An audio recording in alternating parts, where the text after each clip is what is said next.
আসসালামু আলাইকুম, সকলে কেমন আছেন? আলহামদুলিল্লাহ আমি ভালো আছি।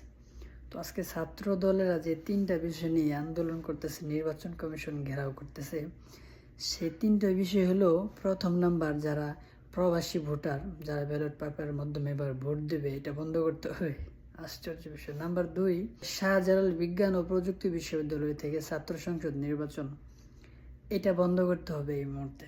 এটা দেওয়া যাবে না, এটা ছাত্র দলদের আবদার।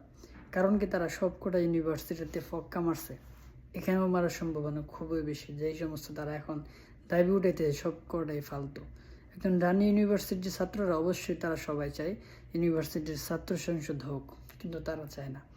নাম্বার 3, এই ঋণ খেলাপি নিয়ে একটা সমস্যা চলতেছে। যারা জাতীয় নির্বাচনে অংশগ্রহণ করবে, তাদের ঋণ খেলাপি নিয়ে এবং দেশের বাইরে যাদের নাগরিকতা আছে তাদেরকে নিয়ে একটা নির্বাচন ফাইনাল সিদ্ধান্তের মধ্যে আসবে।